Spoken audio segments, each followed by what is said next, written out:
Yeah, blessing sports trackers. Welcome back to the channel. Yeah, man. I must say a big thank you to the persons who have subscribed to the channel so far. Really appreciate the love and the support. You understand? Yeah, man. And for those persons who are new to the channel, I'm going to ask that you go ahead and subscribe right now. And after you have subscribed, please consider hitting the notification bell so that you will be notified each time I release a new video. Alright, please remember also to like the videos. When you like the videos, guys, it helps the video to be picked up by the YouTube algorithm and be shown to more persons, right? So it's actually an act of support when you like the videos. Alright, please remember, don't be afraid of the comment section. Please remember to leave a comment and let us know what you think about this particular video or any other video that you may have seen on this channel. Alright, so ladies and gentlemen, today I want to talk about these two young men, Akeem Blake and Oblique Seville, two of Jamaica's most promising young talents. Two young men, that to some people would have emerged out of nowhere. You understand? But sports trackers, I just want to say that personally, I am not surprised about the progress that these two young men have made so far and, in my opinion, will continue to make. You understand? Because these two young men, sports trackers, I have known them for quite a while now. Oblique Seville, is a young man that went to Homewood Technical High School in his earlier years and was relatively unknown until he transferred to Calabar High School, where he managed to win that gold medal in the blue ribbon event at Champs, the 100 meter in his final year at Calabar High School, running a personal best time of 10.13 seconds. You understand? And Akeem Blake now, went to Merlin Atty, one of those non-traditional high schools as it relates to track and field. You understand? And I can tell you that this young man has been doing well, especially in his latter years at Merlin Atty. You understand? He ran at the Western Championships, and he was becoming a force to reckon with from his days at Merlin Atty. You understand? I remember watching him in a few races, and I watched this young man progress at Merlin Atty, and I remember having a discussion with one of his coaches, one member of the Merlin Atty coaching staff, and they informed me that he was under the guidance of somebody that graduated from GC Foster College. So big up to GC Foster and the excellent work that they continue to do in turning out these brilliant young coaches. You understand? And the coach, the member of the coaching team informed me, the Merlin Atty coaching team informed me that Akeem Blake is becoming somewhat of a superstar in the school, in Merlin Atty High School. You understand? He is gaining recognition, and several students at the time were motivated by this young man to join the track team. You understand? So the students saw him as somewhat of an inspiration. You understand? Yeah. So, Akeem Blake, to me, he's not unknown to many persons. He might be, and understandably so, because he's not one of them that went on to, dominate champs or dominated champs for several years. You understand? But I can tell you that he achieved, relative success at the high school level, especially at the Western Championships. Yes, sports trackers. So why am I talking about these two young men? To me, sports trackers, these two young men have a lot in common. For starters, they were not overworked in high school. I can say that much. You understand? And personally, I believe that is the main reason for their success right now. I believe that is why these two young men are basically leading the pack in Jamaican male sprinting right now. You understand? Because when you think about the fact that Oblique Seville, spent most of his years at Homewood, even after going to Calabar, he was not one of those well-known sprinters until his final year at Calabar. You understand? I don't think he spent more than probably 2 or 3 years in Calabar, to be honest with you. You understand? So he was not one that, you kept on seeing or hearing a lot of. He was not a Michael O'Hara. He was not a Christopher Taylor. He was not a Tyreek Wilson. You understand? These persons, these athletes that I just mentioned, these are well-known athletes because we kept on hearing their names over and over from their first year at champs, coming through the system, dominating champs. So Oblique Seville, to me, in my humble opinion, is one of those athletes that was not overworked. You understand? Because he went to Calabar late, and even while at Calabar, he was not given a lot of races. He was not one of them who would run the 100 meter, the 200 meter, run on the 4x4, run on the 4x1. You understand? He ran the 100 meter, and I think he ran on the 4x1 as well. So he was not one of those athletes who was overworked. You understand? Because a lot of people keep shying away from the discussion, but the evidence is becoming clearer and clearer every day. You understand? And Akeem Blake, the same thing goes for him. Because being at a non-traditional school, you understand, he was not one who would be helping Merlinati to chase champs.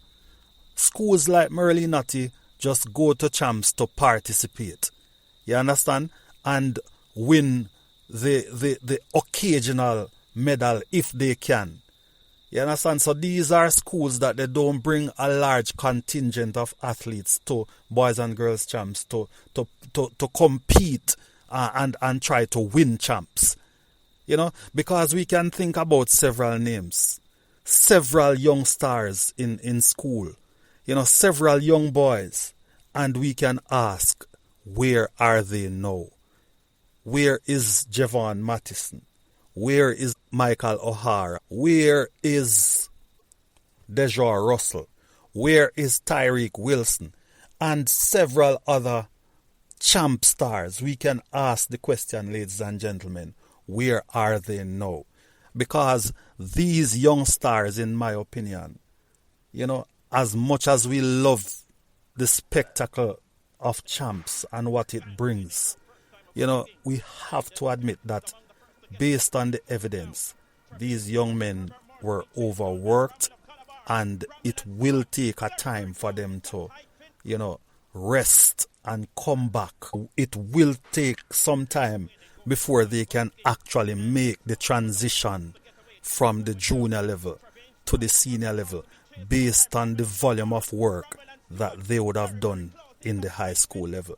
You understand? So it begs the question, should some of these high school coaches be coaching at the senior level?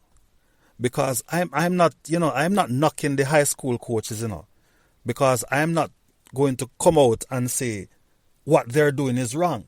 Because, we'll be hypocritical if we do that, because a lot of us love the performances that we see at champs. We love when the schoolboy can come, when a high school boy can come in class 1 and run a 10.5. We love when the girls can come and run 11 low. You understand? So we love the performances, and I can tell you that most of us would not go to boys and girls champs and watch these performances if the boys were running 11 and 12 seconds. You understand? We would not go to boys and girls champs if the girls were running at class 1, the girls were running 13 seconds. You understand? So we can't be hypocritical and pretend as if we don't want to see the fast times at boys and girls champs. But the reality is, there is a price to pay. So are we willing to pay the price? Because we see over and over, we have seen it with Asafa Powell. We have seen it with Elaine Thompson. We have seen it with Shelley and Fraser Price. We have seen it with Usain Bolt, where it is the athletes from the non-traditional schools in terms of, sprinting or track and field. It is the athletes that did not shine at boys and girls champs that actually come out to make the transition from junior to senior athletes. The evidence is kind of clear. You understand? I personally believe that the workload, or the nature of the competition at high school, it is the high school competition is very, very stiff. Track and field at high school is very, very competitive. So the coaches, they try to outdo each other. And sometimes it is these young athletes that suffer. You understand? It is these young athletes that are pushed to the limit. And they peak at high school. And it is very, very difficult for them to come back after being pushed so hard at high school. You understand? So personally, I believe that some of them need to take a year off and then, try and come back and make that transition. But some of them go straight from high school into the college system or at a club where they try to make the transition, and most times it doesn't work. You understand? And we see where the non-traditional high schools continue to put out athletes that are able to make the transition. You understand? So again, it begs the question, should some of these high school coaches be coaching at the senior level? Because if they can get 15-year-old and 16-year-olds to be running 10.5s, you understand, I think they would do well at the senior level, coaching at the senior level. And it's a very serious consideration, because when you think about, Shelley and Fraser Price, and the fact that she's now under the guidance of Mr. Coach Ronaldo Walcott, who spent some time at Stets. You understand? We are seeing where a high school coach would have stepped up to the senior level and is doing a fantastic job right now with Shelley and Fraser Price. You understand? Shelley and Fraser Price, under the guidance of Mr. Walcott, was able to run 10.6 for the first time in her life. You understand? So, I don't want anybody to really downplay the suggestions. I don't want anybody to really look down on the suggestion of a high school coach moving up to the senior level. Because personally, I think it can work. Because when you think about it in a sports trackers, you really can't ask these high school coaches to not to push these athletes. Because, we the fans, or most of us as fans, we love to see when the athletes run these fast times. So we don't want to be hypocritical. Something's got to give. You understand? So, is it that we have to make a decision then as to what is more important? Are the future of these athletes are making the transition from junior to senior more important to us and to the athletes than, dominating our champs and giving us that excitement, that fun, that feeling, of dominance at the junior level? We have to make a decision. What is it that we want from our athletes? Are we going to continue to push them to run these fast times in high school, and then, when it is time for them to make that transition into the senior ranks, they are unable to do so? And another question is, how many of them realistically, will make that transition even if they are not pushed? Because several student athletes, they are not pushed at the high school level, yet they are not able to make the transition. You understand? So that is another thing to think about. Yes, so there are a lot of questions that needs to be answered. I don't have the answers to all of them, sports trackers. You can probably, provide me with some in the comment section. But personally, I believe Oblique Seville at 9.86 and Akeem Blake at 9.95. I think they stand a massive chance, a big chance of medaling at this year's World Championship. So that is my take on the whole situation, ladies and gentlemen. Please let me know what you think in the comment section. Blessings, sports trackers.